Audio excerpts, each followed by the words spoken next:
Have you noticed that 10 years ago, when Dongguan's population was nearly 10 million, if you went out for a late-night snack, the street food stalls were still packed with people at 3 a.m., open for business?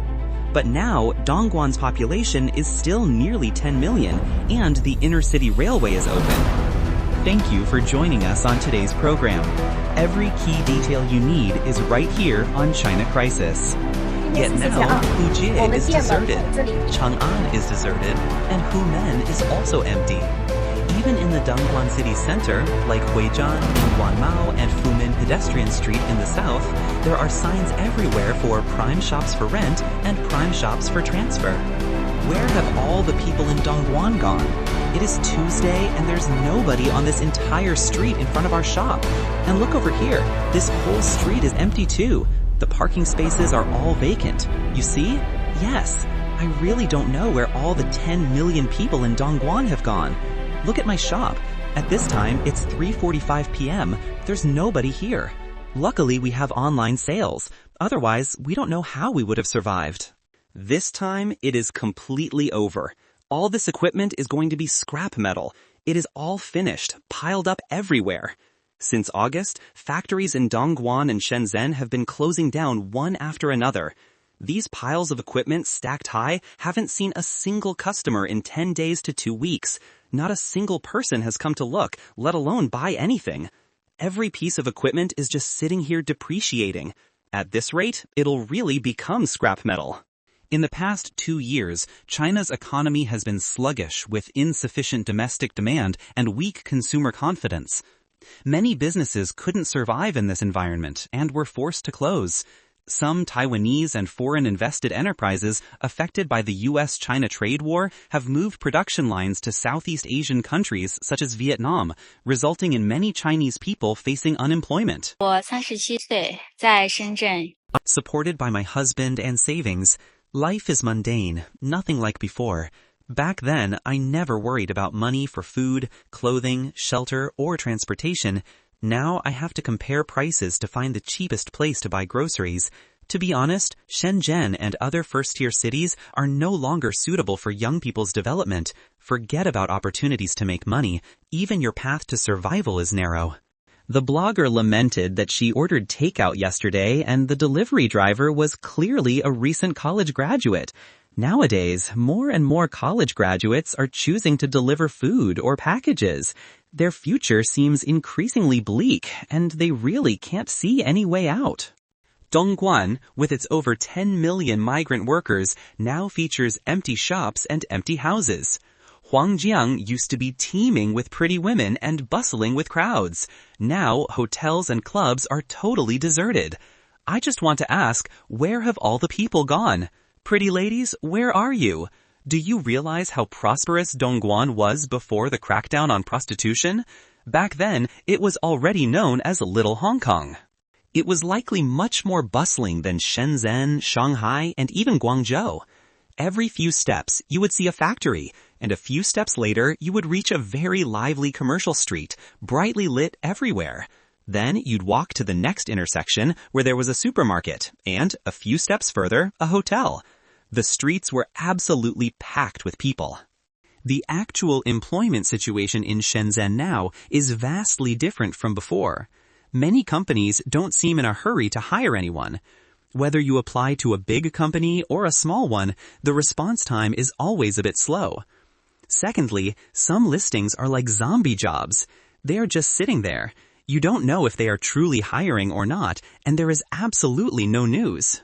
I have seen these job postings many times before, and they keep appearing in my browsing list. And now there are so few new job postings on Boss.com. I've already seen them and then come back to browse again. The blogger says that HR doesn't seem in a hurry to send out interview invitations anymore. Previously, if you submitted your resume, HR would contact you quickly and rush to arrange an interview. But now everyone seems less anxious. She recalled that her job search used to be quite smooth, usually finding a suitable position within 1 or 2 weeks. This was because she was used to submitting resumes and attending interviews in batches, sometimes interviewing at 2 or 3 companies a day and then choosing the best one. She said she works in live streaming. Previously, she only needed to work 4 hours a day, then it increased to 5 hours, and now, in addition to the 5 hours of live streaming, she also has to sit in the office for 2 to 3 hours. Do you know why Dongguan has become a ghost town? Have you noticed that Dongguan, once a paradise for migrant workers, is now dwindling in population? The city once attracted countless migrant workers, with the government promising to solve their social security and children's schooling problems. However, nothing has been done. No social security, no household registration, no 5 social insurances and 1 housing fund, and not even residence permits. Enrolling children from other cities in schools has become a major problem. Housing prices have skyrocketed more than 10-fold, and rent takes up half a month's salary for ordinary people. More and more people can't afford to buy a condo and are forced to return to their hometowns. The blogger laments that many migrant workers have worked hard for decades but still cannot own a small home. The once prosperous Dongguan is gradually becoming a ghost town. Statistics show that in recent years, Dongguan has lost millions of people, a rate as high as 42%, making it one of the cities in China with the most severe population loss. Let's talk about my 16 years of grueling life in Shenzhen before bed. How much money did I actually earn? How did I manage to have no condo, no car, and no savings? I listed a timeline for you. In 2009, I arrived in Shenzhen via campus recruitment after dropping out of vocational school. I interned at a chain pharmacy. My monthly salary was $280 in the first year, $370 in the second, and $1,400 in the third year. I worked at that company for a total of 3.5 years, earning $28,000. After deducting my own expenses, I sent the rest back to my hometown to help support my family. The blogger mentioned she once left Shenzhen for half a year to return to her hometown in Guangxi to learn how to make snail rice noodles. In 2015, she took out a $28,000 loan to open a snail rice noodle shop, but it went bankrupt in 2017. That failure left her with a debt of $40,000. Later that year, she opened a clothing store. From 2018 to 2019, she ran this tiny 10-square-meter shop in Changsha, finally paying off her debts within 2 years. Because the shop was too small, she closed it in July 2019 and opened a new one. Unexpectedly, the pandemic broke out 6 months later, and business remained sluggish for the next few years with little to no profit. She lamented that after 16 years of hard work in Shenzhen, all she had left was unsold inventory piling up in her hands. Do you know which factories in Hunan have moved away? Since several factories in Hunan moved away this year, such as Foxconn, Compound, and Flextronics, I've clearly noticed that our area has become much quieter. Before, when I went to the convenience store, every owner was cheerful and happy, but now they look dejected every day. Moreover, breakfast shops, lunch spots, and even clothing stores are all experiencing a decline in business, and foot traffic has decreased significantly. I can clearly feel that our area used to be very lively, but now the atmosphere is much worse, including for me. The store's business has also become much quieter. Fans, as the only employee in our company besides the boss, I've lost my job. This unemployment was very sudden because my boss is quite ambitious. He was going to Shenzhen for a month of training and told me he couldn't pay me this month, so I should go work somewhere else. He said that if I were still available after his training, I could come back. I know small companies are unstable, but I didn't expect it to be so frivolous. Now I'm unemployed again. The blogger said she spent the whole morning at home refreshing Boss Direct hiring, but the HR personnel never replied. She lamented that pregnant women are almost nowhere to be seen on the streets now. They used to be everywhere, but now she sees more female delivery riders and female drivers. However, she admitted she couldn't do these jobs because she has no sense of direction at all. She doesn't know what to do about her future. Hello, everyone. After 4 months, I finally found a job. It was really tough. When I first started looking, it was June. I was still wearing short sleeves then. Now I'm wearing a light down jacket. Yesterday, I had a second-round interview. I didn't have high hopes because during the written test, I knew there was a graduate student among the candidates, and 6 or 7 people were competing for that one position. I had no expectations. The blogger said he originally went out on his bicycle to look at used electric scooters. He thought if he couldn't find a job, he would deliver food. Unexpectedly, he received a notification on the way that he had passed the second round interview and needed to report for duty the next day. He joked, "Finally found a job. Now I'm going to be a workhorse again." A worker just said that wages in Dongguan are too low. In Suzhou, it is $3 to $4 per hour, but here it is only 2.50. In a few days, we will gradually move out of this place. That's right, the Qideng cardholder is relocating again. This is our second relocation. Last time, we moved from Foshan to Dongguan in 2018 with an initial investment of $140,000. This included setting up shelving, organizing the warehouse, and handling all permits and renovations. Now, with this relocation, most of that initial investment is wasted. The blogger stated that factory owners are afraid of large-scale relocations. Yesterday, the company notified me to go through resignation procedures. I was laid off, and I really don't know what to say. I've been with this company for over 10 years and am one of the oldest employees. Because of this, my videos have been interrupted for several days. I really haven't been in the mood to film. While everyone is away, I don't know how to say goodbye. I'll pack my things and leave on my own.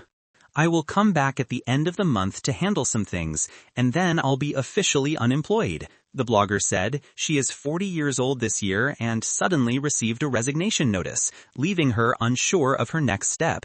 She is confused about what kind of job she can find to stick with for another 10 years. Currently, the expenses for a child's tuition and rent are pressuring her every month, and she frankly admits she doesn't know what to do. Is it really shameful for a college graduate to earn $600 a month in Shenzhen?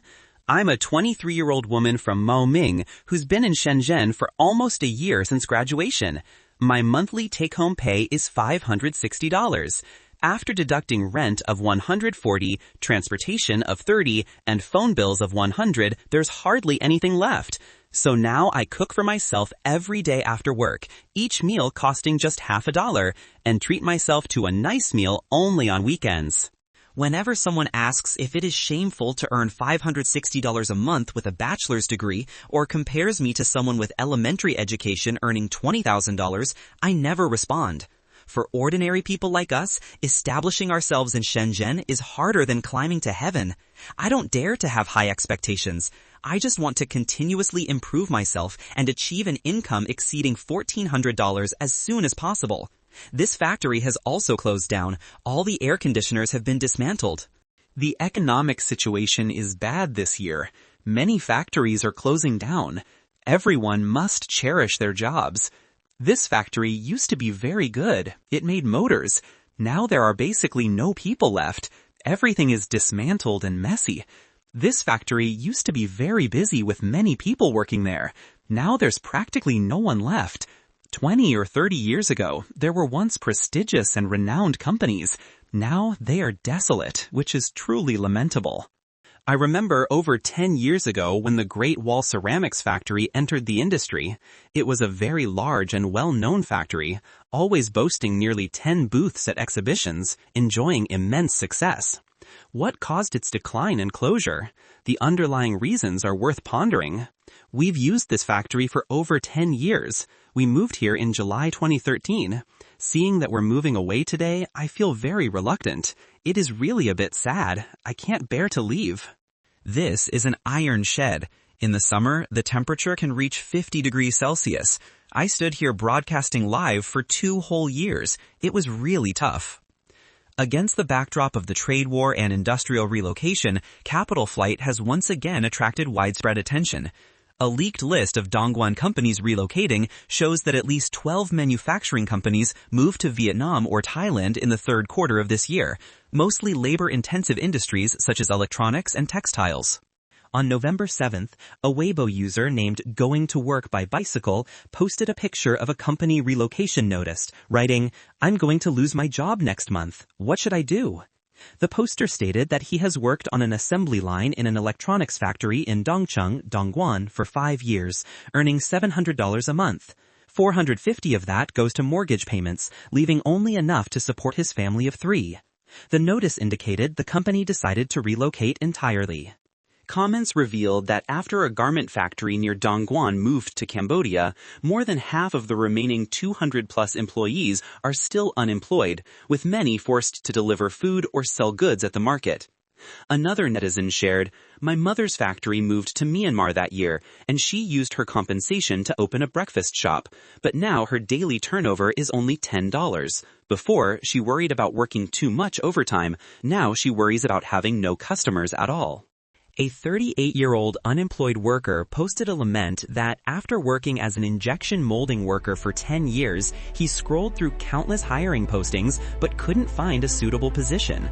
Either the age limit was under 35 or the salary was unacceptably low. He anxiously said, "The mortgage is still paid. Am I supposed to let my wife and children starve?" The Dongguan worker added that even cleaning jobs required applicants to be under 40. Some netizens, claiming to be small factory owners, expressed grievances regarding raw material costs. "If we don't relocate, we might go bankrupt. I have my own difficulties that I can't express." Another netizen complained that his father worked in a shoe factory in Dongguan for 10 years. After the factory relocated to Vietnam, he received $7,000 in compensation, but now waits for odd jobs, earning less than $14 a day. Let us know your thoughts in the comments below. If you found value in this analysis, please like and subscribe to China Crisis.